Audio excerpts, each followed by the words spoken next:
Hello students, पिछली class में हमने डिटरमिनेंट को कैसे एक्सपेंड करते हैं, डिटरमिनेंट्स की क्या क्या प्रॉपर्टीज हैं वो सारी एक्सप्लेन करी थी। अब अपन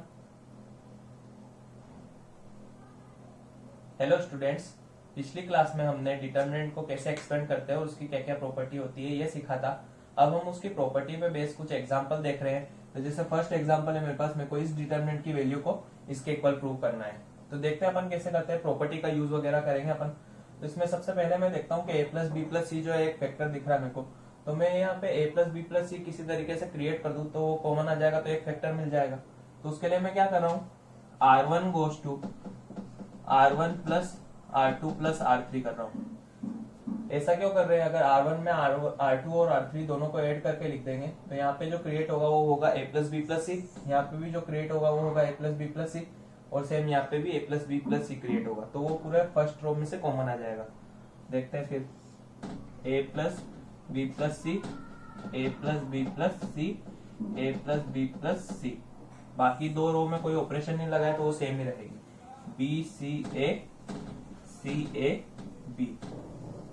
तो फर्स्ट रो में से कॉमन आ गया ए प्लस बी प्लस सी, और ये वाला फैक्टर मेरे को चाहिए भी था। मेरे जो आंसर जो मतलब प्रूव करना है उसमें ए प्लस बी प्लस सी एक फैक्टर है, एक बाहर आ गया।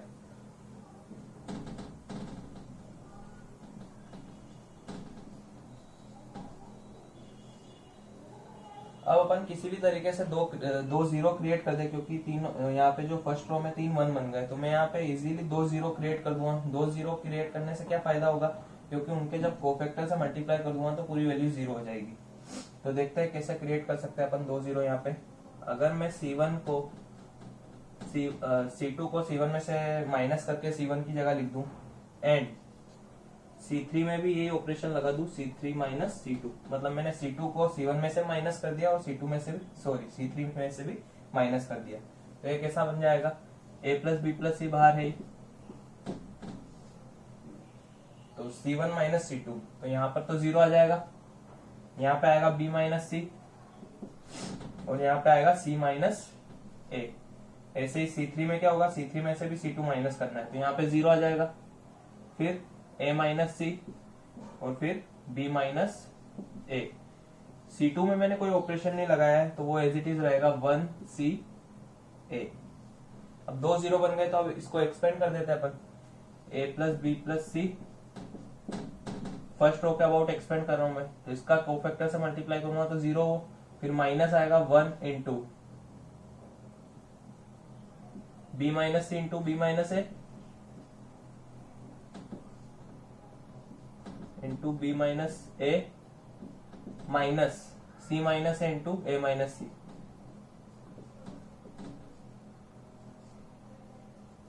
तो अब सॉल्व कर लेते थोड़ा सा और, माइनस एक बाहर है, इसको मल्टीप्लाई करेंगे, B square minus A B minus B C plus A C. यहां से अगर मैं माइनस कॉमन ले लूंगा तो ए माइनस सी का होल स्क्वायर बन जाएगा, तो plus A square plus C square minus A C. A plus B plus C, यहाँ पे माइनस को एडजस्ट कर देंगे बाद में, A B minus B C minus A C. ये माइनस अंदर ले जाएंगे तो A B plus B C plus C A, फिर minus B square minus A square minus C square. तो ये जो अपने को चाहिए था प्रूव करना था वो आ गया। नेक्स्ट एग्जांपल देखते हैं। इस बार जो मेरे को इस डिटरमिनेंट को a minus B minus C minus A के इक्वल प्रूव करना है। तो देखते हैं, फर्स्ट रो में फर्स्ट कॉलम में अगर मैं देखूं तो 3 मेरे पास जो है वहां पे 1 दिख रहे हैं मेरे को, तो मैं 2 जीरो वहां पे इजीली क्रिएट कर सकता हूँ। कैसे, किसी भी एक रो को मैं दोनों में से माइनस करके लिख देता हूँ। चलिए, R1 goes to R1 minus R2 and R3 goes to R3 minus R2, R3 goes to R3 minus R2। इससे क्या फायदा होगा, R2 को मैंने इसमें से भी माइनस कर दिया, इसमें से माइनस कर दिया है, तो यहाँ पे भी 0 बन जाएगा, यहाँ पे भी 0 बन जाएगा। 0 यहाँ पे आ जाएगा a माइनस बी, यहाँ पे आएगा बी सी माइनस सी ए। तो c भी कॉमन आ गया और एक माइनस भी कॉमन ले लेता हूं मैं, जिससे कि a माइनस बी बन जाएगा। वो ऐसा क्यों किया मैंने, क्योंकि मैं a माइनस बी वापस से फर्स्ट रो में से कॉमन ले सकूं, इसलिए बी जो सेकंड रो जो होगी वो जो होगी एज इट इज रहेगी, क्योंकि वहां पे अपन ने कोई भी ऑपरेशन अप्लाई नहीं किया है, इसलिए सेकंड वाली रो एज इट इज रहेगी। थर्ड वाली रो में से भी क्या करा है मैंने, R2 माइनस करके लिखा है, तो यहाँ पे 0, यहाँ पे C माइनस बी, और यहाँ पे AB माइनस AC आएगा, तो A कॉमन आ गया, B माइनस C, इसमें से माइनस कॉमन ले लिया, C minus B. Minus common इसलिए लिया मैंने इसमें से भी, ताकि C माइनस बी वापस से कॉमन आ जाए, क्योंकि ऐसा फैक्टर मेरे को चाहिए वहां पे। तो A minus B first row में से कॉमन आ जाएगा, ऐसे ही C minus B second row में से कॉमन आ जाएगा। अंदर बचेगा 0 1 minus C 1 B C A, यहां से C माइनस बी कॉमन आया, 0 1 माइनस A। दो 0 भी बन चुके हैं और एलिमेंट जो है वो भी छोटे छोटे हैं, ज्यादा लंबी कैलकुलेशन नहीं होगी, तो फर्स्ट कॉलम के अबाउट एक्सपेंड कर देते हैं इसको। A minus B C minus B as it is, first column के अबाउट एक्सपेंड कर रहा हूं मैं, तो यहाँ पे प्लस यहाँ पे माइनस होगा, माइनस 1 इंटू माइनस ए माइनस सी, सॉरी माइनस सी इंटू 1 माइनस सी, तो प्लस सी। इस वाले माइनस को भी मैं इसमें एडजस्ट कर देता हूँ, क्योंकि मेरे को B माइनस सी चाहिए, C माइनस बी नहीं चाहिए। ये बन जाएगा A minus B, B minus C और C minus A. Next example देखते हैं। इस डिटरमिनेंट को मेरे को 2 times of this determinant prove करना है। तो अपन इसमें जो है एक प्रॉपर्टी पढ़ी थी कि डिटरमिनेंट के अगर किसी भी रो या किसी भी कॉलम में जो एलिमेंट्स है वो किसी दो एलिमेंट्स के सम के फॉर्म में लिखे हैं, तो डिटरमिनेंट को भी अपन दो डिटरमिनेंट के सम के फॉर्म में ब्रेक कर सकते हैं। तो इसके लिए मैं क्या करता हूँ, सबसे पहले फर्स्ट वाले कॉलम के अबाउट ब्रेक कर देता हूँ डिटरमिनेंट को। यहाँ पे होगा B1 B2 B3, यहाँ पे C1 C2 C3। अगर अभी मैं फर्स्ट कॉलम के अबाउट जो है ब्रेक कर रहा हूँ, तो बाकी के जो दो कॉलम है वो सेम ही रहेंगे। तो यहाँ पे जो होगा C1 plus A1, C2 plus A2, C3 plus A3, A1 plus B1, A2 plus B2, A3 plus B3। यहाँ पे भी वही C1 plus A1, C2 plus A2, C3 plus A3, A1 plus B1, A2 plus B2, A3 plus B3। अब second वाले column के about इसको वापस से ब्रेक कर देते हैं दो डिटरमिनेंट के फॉर्म में। यहाँ पे आ जाएगा B1, फर्स्ट वाला कॉलम तो इस बार सेम रहेगा, B1 B2 B3, B1 B2 B3। और सेकंड वाले कॉलम में लिख सकते हैं C1 C2 C3, यहाँ पे आ जाएगा A1 A2 A3। थर्ड वाला कॉलम अभी भी सेम ही होगा, A1 plus B1, A2 plus B2, A3 plus B3, A1 plus B1, A2 plus B2, A3 plus B3। अब वापस थर्ड वाले कॉलम के अबाउट ब्रेक कर देते हैं। देखिए हम यहाँ पे ध्यान से, यहाँ पे आएगा B1 B2 B3, यहाँ पे है C1 C2 C3। फर्स्ट और सेकंड कॉलम तो दोनों सेम ही होंगे, क्योंकि मैं थर्ड वाले का अबाउट ब्रेक कर रहा हूँ। यहाँ पे आ जाएगा A1 A2 A3, और यहाँ पे आ जाएगा ऐसे ही B1 B2 B3, और बाकी के दो कॉलम सेम रहेंगे। तो इसमें बाकी के दो कॉलम क्या है, B1 B2 B3, C1 C2 C3। तो इस वाले की वैल्यू 0 हो गई, क्योंकि दो कॉलम सेम हो गए। ऐसे जब मैं इसको एक्सप्लिट करूंगा थर्ड वाले कॉलम को, तो यहाँ पे दोनों डिटरमिनेंट 0 हो जाएंगे, क्योंकि यहाँ पे B1 B2 B3 है फर्स्ट वाले कॉलम में, सेकंड वाले में A1 A2 A3 है। तो जब मैं एक बार एक्सप्लिट करूंगा इसको, तो फर्स्ट वाले जो थर्ड वाले कॉलम में आएगा A1 A2 A3, तो वो सेकंड वाले कॉलम से मैच हो जाएगा, और जब मैं B1 B2 B3 लिखूंगा तो वो फर्स्ट वाले कॉलम से मैच हो जाएगा। तो इसके जो दोनों डिटरमिनेंट आएंगे वो 0 0 आएंगे। तो 3 0 यहाँ पे मिल गए, यहाँ पे सिर्फ एक डिटरमिनेंट मिला मेरे को, B1 B2 B3, C1 C2 C3, A1 A2 A3। अब ऐसे ही इसको जब मैं एक्सप्लिट करूंगा तो सिमिलरली यहाँ पे भी एक ही डिटरमिनेंट मिलेगा, C1 C2 C3, A1 A2 A3, B1 B2 B3। तो मेरे पास ये वाला डिटरमिनेंट बचा और ये वाला डिटरमिनेंट बचा। अगर मैं इसको ध्यान से देखूं तो इस वाले कॉलम को मैं यहाँ पे मूव कर देता हूँ, तो B1 B2 B3 यहाँ पे आ जाएगा, और फिर वापस मैं थर्ड वाले को सेकंड वाले से चेंज करूंगा, तो ये बन जाएगा A1 A2 A3 B1 B2 B3 C1 C2 C3 plus, और यहाँ पे जो डिटरमिनेंट की वैल्यू चेंज नहीं होगी क्योंकि मैंने दो चेंज किए। मैं इसको यहाँ से यहाँ पे लाया और फिर जो यहाँ पे आ गया था B1 वाला उसको वापस इससे चेंज कर दिया, तो दो चेंज हो गए तो डिटरमिनेंट की वैल्यू पे कोई फर्क नहीं पड़ेगा। ऐसे इसमें भी दो चेंज कर देते, इसको यहाँ पे ले आता हूँ तो C1 वाला यहाँ पे आ जाएगा, फिर B1 वाले को यहाँ पे लिया तो C1 वाला यहाँ पे आ जाएगा।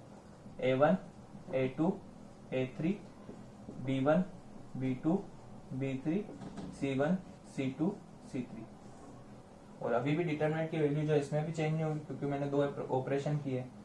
अब जो है ये वाला भी सेम बन गया, ये वाला भी सेम बन गया, तो ये 2 टाइम्स ऑफ दिस प्रूव हो गया। तो नेक्स्ट रूल अपन देख रहे हैं सोरस रूल। ये डिटरमिनेंट को ओपन करने का एक और रूल होता है जिसके द्वारा कभी कभी कैलकुलेशन इजी हो जाती है। तो चलिए देखते हैं सोरस रूल।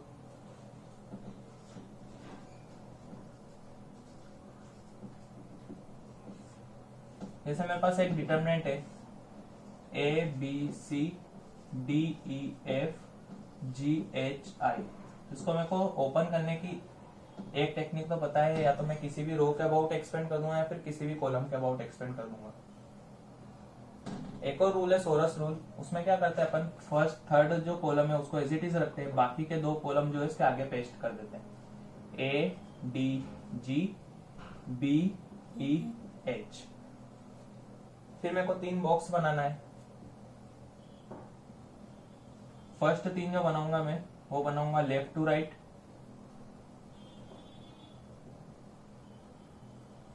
और बाकी के 3 जो बनाऊंगा मैं वो राइट टू लेफ्ट।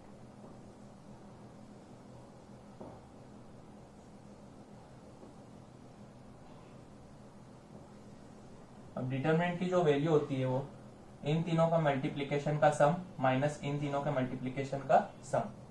जैसे A E I plus A E I plus B F G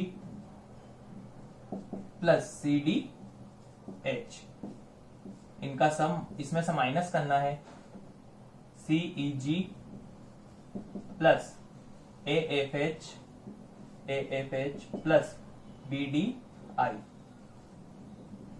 तो ये वैल्यू जो आ जाएगी मेरे डिटरमिनेंट के इक्वल आ जाएगी, इसी को बोलते हैं अपन सोरस रूल। तो अब सोरस रूल पे बेस्ड एक एग्जांपल देखते हैं अपन।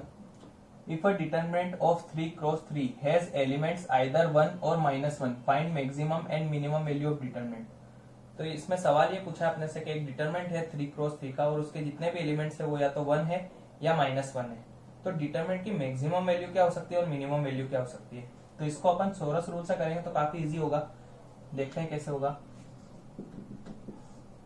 A B C D E F G H I, और ये वाले दोनों कॉलम वापस से मेरे को पेस्ट करने होंगे A D G B E H। तो डिटरमिनेंट का जो आंसर आएगा वो क्या आएगा A E I plus B F G plus C D H, फिर माइनस C E G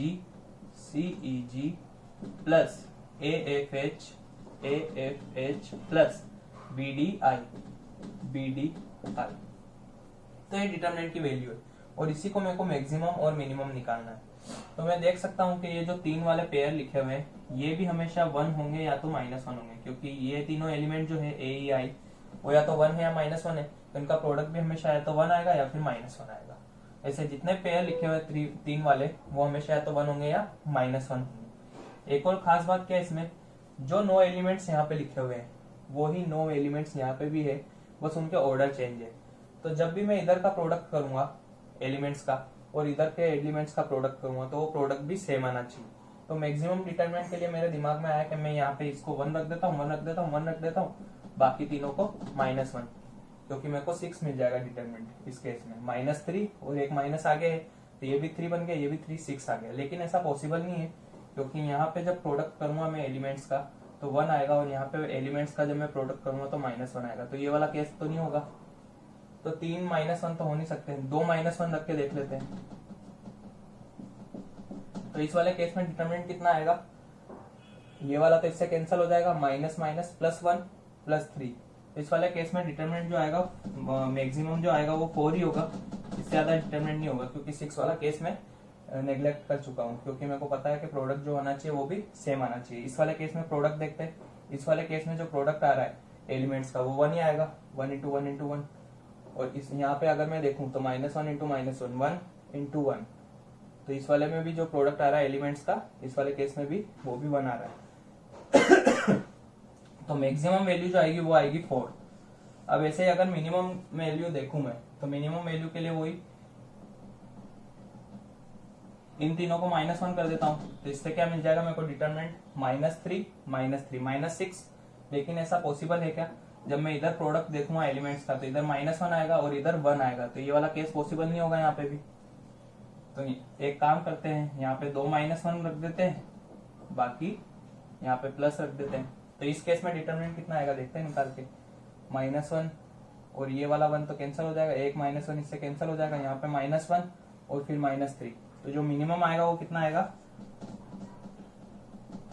वो आ जाएगा मेरा -4।